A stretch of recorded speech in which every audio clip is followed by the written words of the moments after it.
Welcome to the Youth Corner by Smiley Girls. I'm your host, Maureen Tagom. And as usual, we're going to talk about youth issues, current issues.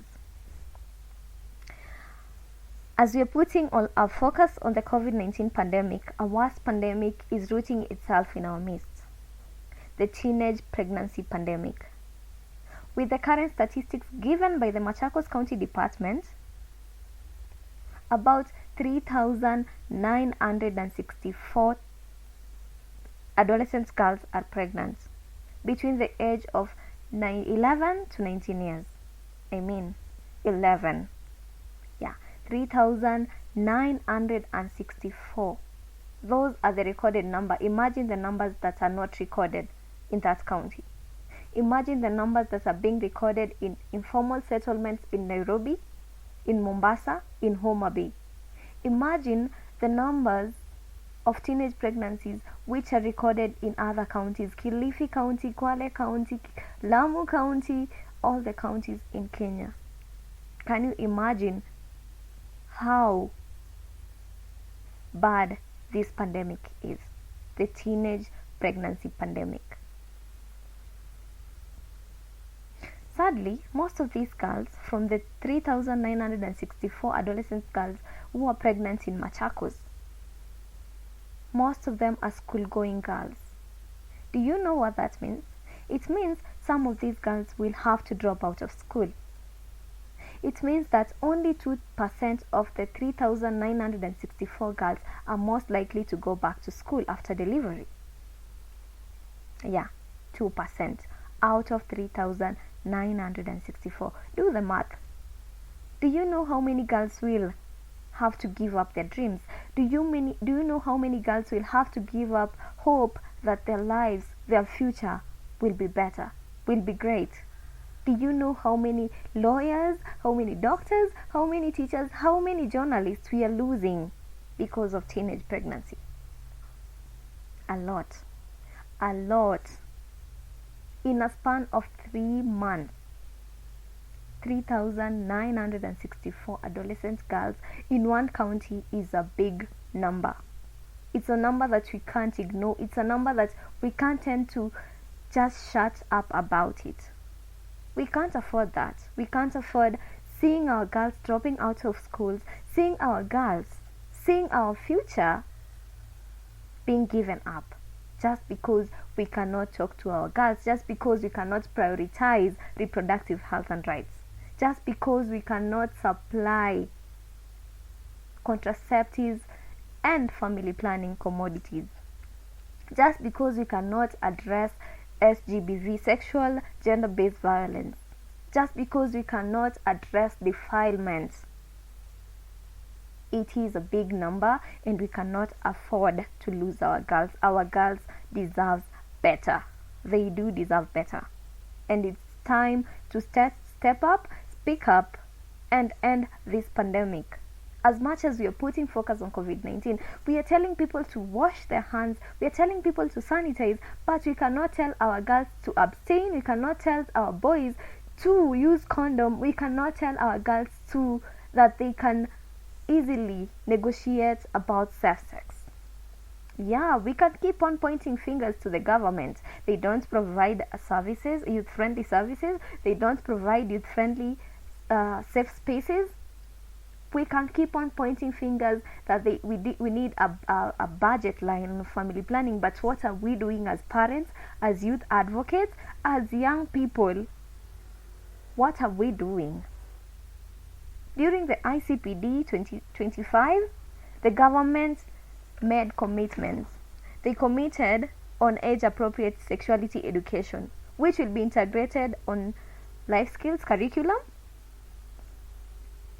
And the topics that were supposed to be covered, which are supposed to be covered: sexual consent, abstinence, sexual gender-based violence, safe-sex negotiation, healthy relationships. They also committed to providing sessions for parents on how to address these topics with their children and to respond objectively to some of the misinformation and misconception around sexuality education. But until when can we wait for the government? We know our government. This is Kenya. We can't act like we don't know what happens in Kenya. We know Kenya better. But as much as the government committed, as parents, we have to do something. This is our girls' future. This is our girls' future. Adolescent girls can't carry kids. It's not even right. You know what is sad? What is sad is if a girl, adolescent girl and adolescent boy engage into sexual activity, the girl will have to stay home for 9 months and other 6 months. Delivery and then taking care of the kid for 6 months. I mean, the boy will continue with his education. He will be a class or 2 class ahead of this girl. It's so unfair. And it's not that, according to the constitution, the age of consent is 18 years. A young person, an adolescent girl of age 11 to age 17 cannot make a sane decision concerning having sex with a man. But times are changing. Times are changing that we tend to shy away from talking our girls. I mean, this is 2020, this is the 21st century. It is time to start having that sex talk with our girls. It's time to tell our boys, or rather teach our boys how to use condoms. It's time to teach our adolescents, girls and boys on engaging into safe sex. We can't keep on losing our girls to pregnancies. No, we cannot. We cannot.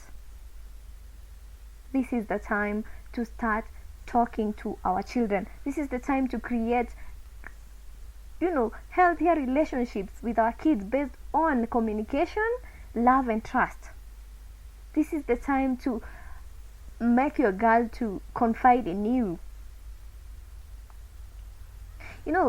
Some of these numbers, some of the girls from Machakos County, out of the 3,964 cases, some of them were defiled, but they cannot talk about this because some of their people, the perpetrators, are their uncles, their fathers, their brothers, their close relatives. Some of them are their neighbors. They cannot talk about it because they're scared to hell. They're scared that maybe they'll be harmed by the perpetrators. Maybe, just maybe. They're scared that they'd be stigmatized by their relatives, by their communities, by their neighbors. And all this is because we do not create a healthy relationship as parents with our kids.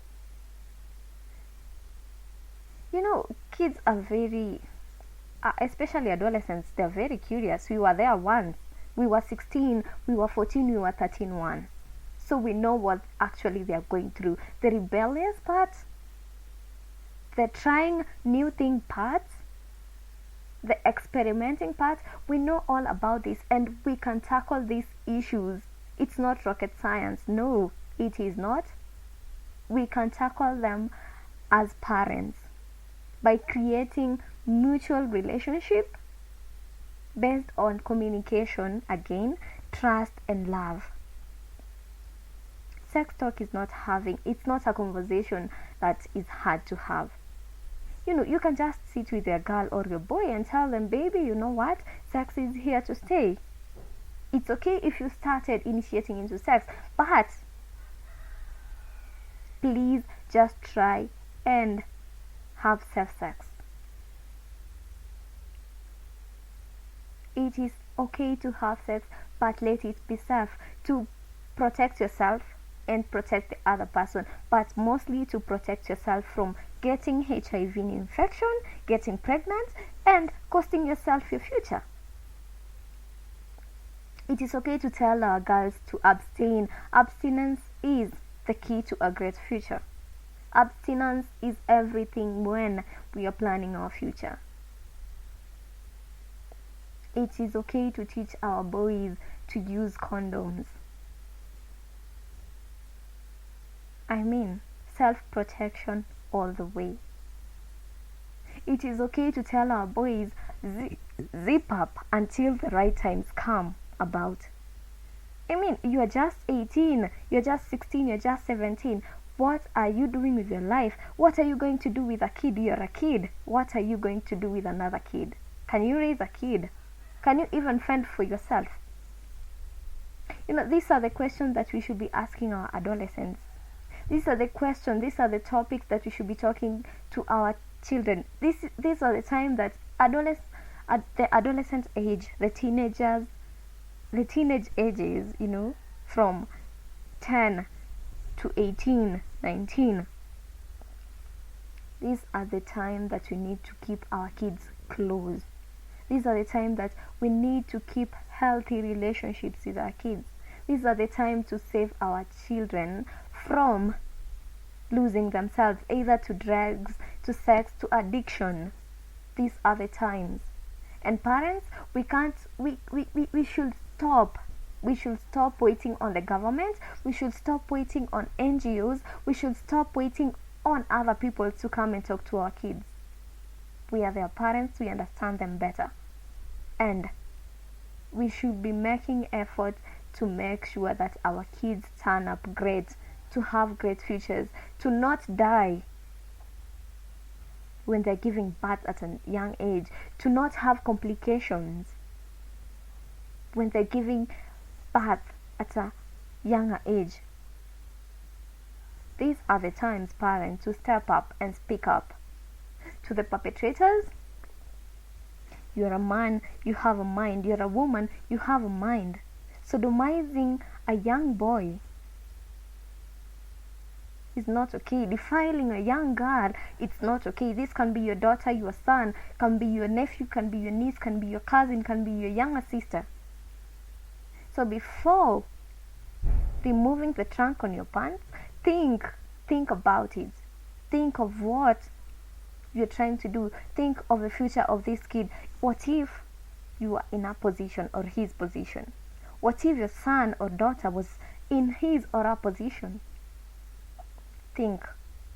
Our girls, our boys, they deserve better. Our teenagers deserve better. They deserve a life. They deserve a future. They deserve to achieve their dreams. And talking to them, committing to them, providing for them is key into a great future for our teenagers. We cannot keep on losing our kids because of teenage pregnancies. We cannot keep on losing our kids because of HIV new infections. No, we cannot. This is the time to step up, speak up, and protect our kids. Protect our girls, protect our young women, protect our boys from sexual predators. We need to step up, parents. We need to stop blaming the government. The government have done its part, and it's still doing its part. They have launched a SRH policy. They have launched different policies to protect our girls. We even have a sexual reproductive health and rights documented in the Constitution. What are we doing about this as parents, as the people who should be keeping our kids safe? We cannot complain about the safety of our children when they're going back to school, when the school reopens either in September or in January, when they are not safe at home. We cannot look for school fees when they're not even sure if our girls will be going back to school. We cannot lose our girls to more teenage pregnancies. This is the time to have that sex talk. This is the time to teach our kids how to use condom. This is the time to teach our kids on safe sex. This is the time to teach our girls on how to negotiate on safe sex. This is the time. Until next time, have a great day. I'm Maureen Chagam from Smiley Girls.